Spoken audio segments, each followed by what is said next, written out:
take back them things you already done. No. You blame things that Okay. All right, just hold this right here. I'm gonna guide it in the bottom.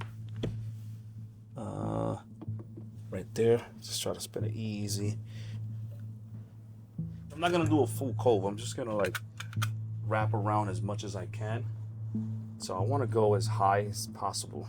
So now we have this whole cove. So what we're gonna do is we're gonna grab the two lights and we're gonna shine it.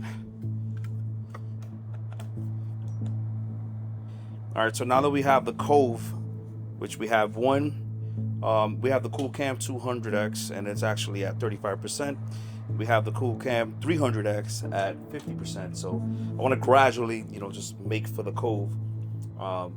So yeah, so now for the shot, we're gonna do a moonlight, which we're gonna use another stick light. So I'm just gonna put it at 6,500 Kelvin, 15%, and I'm just gonna place it around here. It's just basically for, the shot. All right, we're gonna do a first take.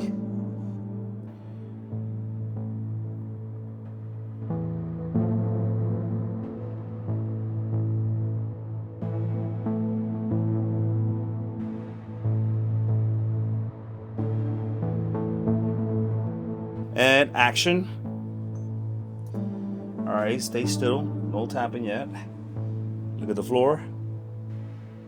Look straight. Look at the floor.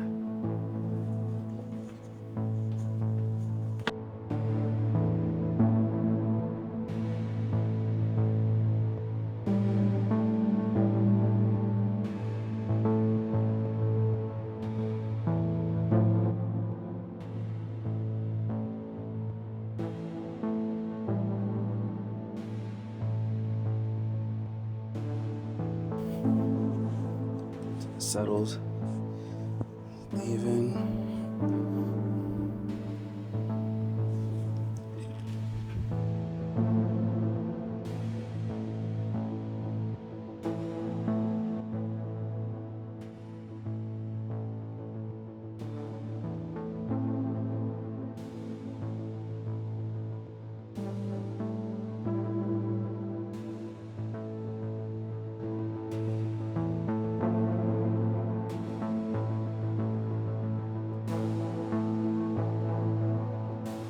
Closer here so I can cover the whole camera. More. Right there. Okay, stay right there. 1, 2. Action.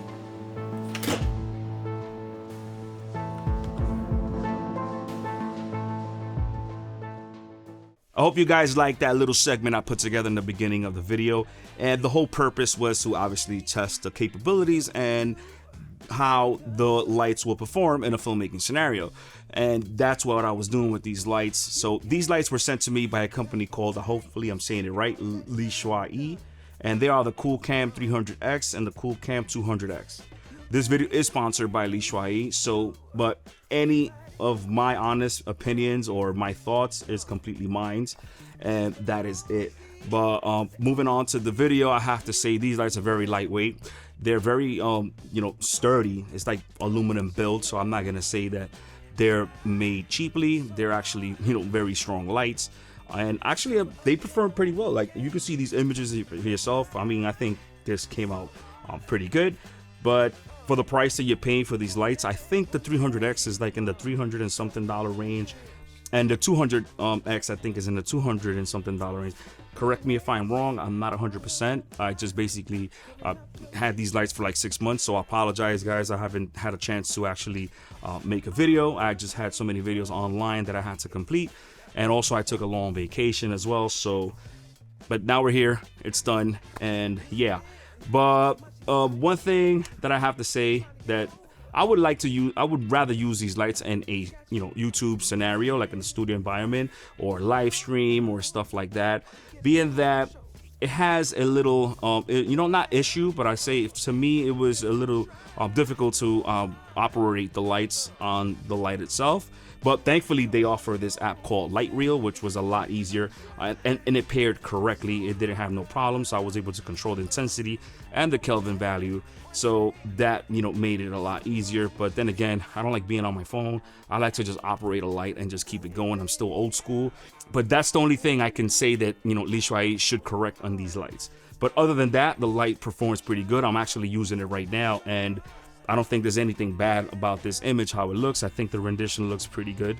And I think, you know, these lights are, you know, decently priced. I think the 300X is the way to go for me. I mean, it's under 300 something dollar range, and the 200X is in the 200 something dollar range. But for me, I like to have powerful lights. For me, I wouldn't, you know, if you want to use these for a filmmaking scenario outside and all that, I think 300 watts is not enough.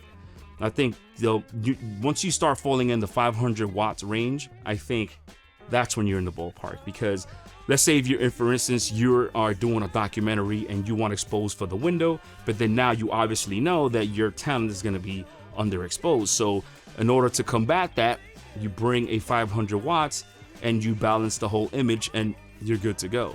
So for me, 300 watts, I tried it before, not just this brand, any brand, and it's always been an issue. So thankfully, now that companies are starting to, you know, steer the pot and start, you know, upping up the wattage on these lights, and 500 watts to me, I think is the standard. So yeah, these are the cool Cam 200X, 300X. Like I said, studio environment, it's very fine, no problems. But like I said, a paid gig, you know, you can always look at other options. And I'm sorry, I'm not trying to bombard you guys with negative reviews, but I have to be honest with everyone. So this is why I always like to test out the product. I don't like to look at spec sheets and tell me what a light does and not. If the light is accurate, I have a light meter, I have all that stuff. So you're always not gonna have the perfect light. Not all lights are accurate, but at least, you know, basically get yourself into, you know, more or less in the ballpark. So the category I will put these lights in is in the GVM stuff,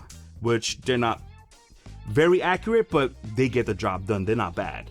So these lights, like I said, they're not bad. Honestly, for the price, I think they're a good job. You know, great.